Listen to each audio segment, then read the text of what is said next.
à ces adorateurs de Lucifer, ben, ils vont attaquer la glande pinale. Alors, c'est très important de la protéger. Parce que ceux-là qui ne se protègent pas présentement, là, ils peuvent tomber dans l'autre monde sans même s'en rendre compte. Ou encore, qu'est-ce qui peut arriver? Puis ça, je m'en attends. C'est de voir beaucoup de monde, à cause de ces ondes électromagnétiques-là, qui ne seront pas capables de supporter le choc physique de ces énergies qui vont être dégagées et qui vont mourir carrément. Et ça, ben, ça fait encore partie du rite sacrificiel.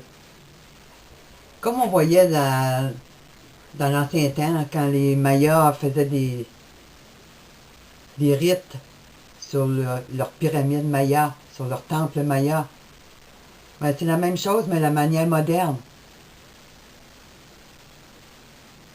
Puis ça, ben, ça va leur permettre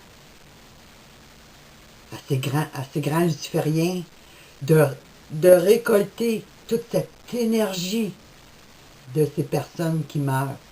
Au même plan, quand ils font des rituels sataniques, qui sacrifient des enfants, des jeunes enfants ou des adolescents, ben, toute cette énergie qui sort du corps de la personne qui meurt, qui est sacrifiée, ben, ils s'emparent de ce pouvoir, ces satanistes-là.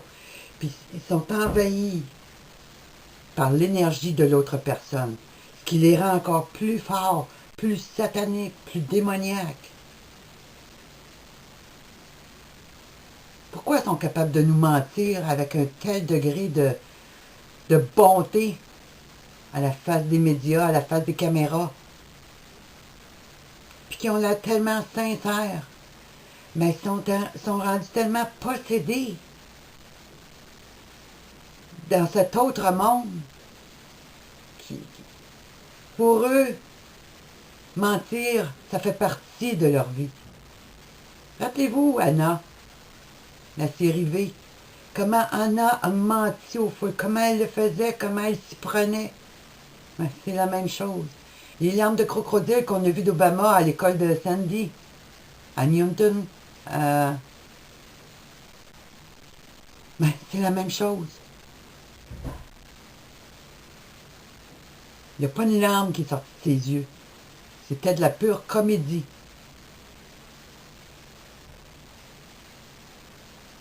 Comment un homme qui tue partout dans le monde, il n'y a jamais eu tant de guerres dans le monde depuis qu'il est président des États-Unis, qui tue des enfants, des femmes, des hommes, partout dans le monde, supposément pour vaincre Al-Qaïda. L'avez-vous déjà vu pleurer? Alors cette énergie satanique-là, qu'eux-mêmes peuvent expérimenter dans certaines bases souterraines ou dans certaines pyramides, les aide à ascensionner, les aide à voir la lumière luciférienne.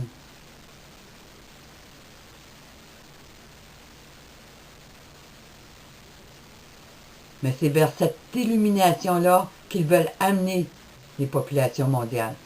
Alors c'est important d'être couvert du sang de Jésus-Christ, de protéger sa maison, de protéger ses enfants, d'être en prière, d'avoir le cœur, un cœur devant le Seigneur. Alors c'est important d'être couvert du sang de Jésus-Christ, d'avoir l'armure du croyant, de combattre le bon combat, puis de se protéger avec le chapeau d'aluminium que je vous ai parlé. Parce que eux, leur technologie qu'ils utilisent peut affecter grandement chacune de nos vies. Puis vous rappelez-vous dans le film Anna, je reviens toujours à ça parce que j'ai suivi de près cette série-là, parce que on voit tellement d'événements là qui étaient déjà en place puis qui s'en venaient. Vous rappelez-vous, vers la fin de la 2e saison, où ces gens ont eu cette illumination soudaine, qui regardaient vers la soucoupe volante d'Anna, qui regardaient vers le ciel, Puis que là, ils étaient tous comme hypnotisés à cause de ces énergies qui avaient été relâchées dans le monde. Alors, ça devrait être quelque chose, peut-être pas d'aussi punchant qu'on pourrait voir, puis peut-être que oui aussi, mais ce qu'on a vu dans cette série-là, c'était l'illumination des masses, qui était la paix mondiale. La paix mondiale. Puis pour créer la paix mondiale, il faut créer le chaos mondial. Mais là, on va rentrer dans ce chaos mondial-là.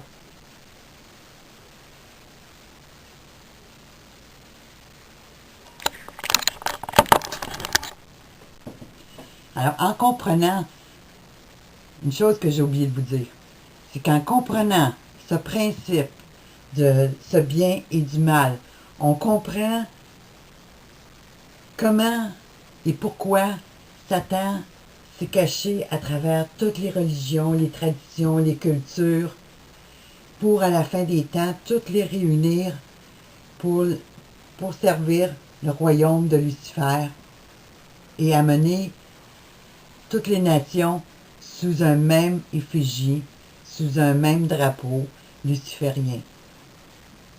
Alors, pour Dieu, c'est pas catholique ou protestant ou orthodoxe ou baptiste ou hindouiste ou musulman qui est important. C'est Dieu éprouve pour voir son marche selon son cœur, ses lois, sa grâce, ou si on marche du côté de tous ceux qui, eux, se sont détournés de l'Éternel pour s'attacher à des esprits séducteurs et propager un autre évangile qui parfois a l'air très biblique. Mais quand on l'analyse à la lumière de la parole de Dieu, ben on peut voir que non, ça, c'est pas de Dieu. Puis ça, c'est de Dieu. Comment savoir si une secte existe?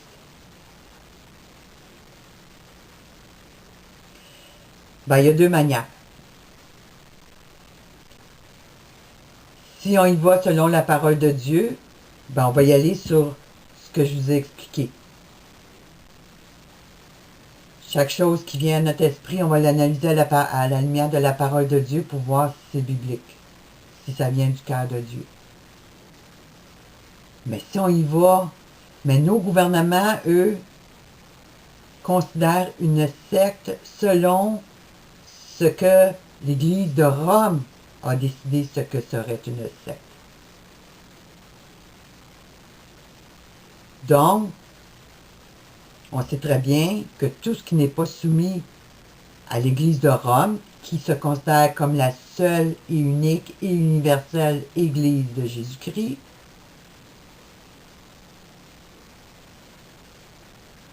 ben, tous ceux qui ne sont pas soumis à son pouvoir sont des sectes ou des hérétiques qu'il faut amener de gré ou de force à la soumission. Alors, nos gouvernements, qui sont tous associés à ce pouvoir romain, ben, ont mis en place des systèmes, des lois, puis ils vont se servir de la police, ils vont se servir d'Interpol, ils vont se servir des services sociaux pour persécuter le plus qu'ils peuvent les gens qui sont des insoumis à cet empire de Rome. Puis de là, on crée un paquet de lois pour encadrer le tout, parce que tout doit passer par le pouvoir légal. Puis c'est comme ça qu'une secte est créée. C'est de cette manière qu'on considère une secte.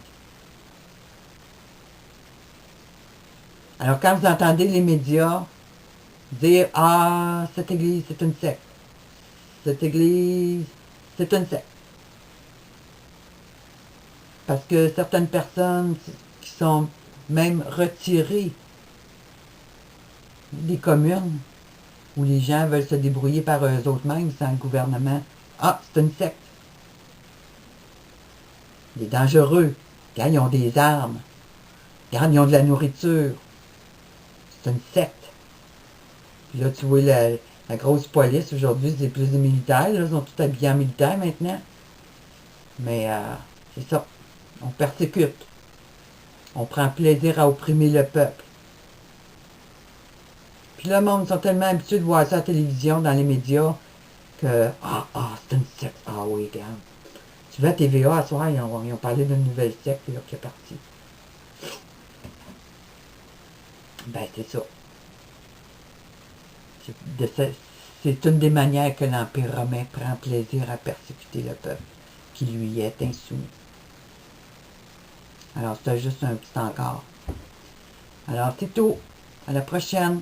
Que Dieu vous garde, que Dieu vous bénisse, puis faites votre choix. C'est le temps des choix.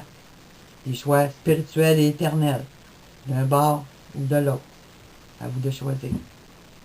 À bientôt.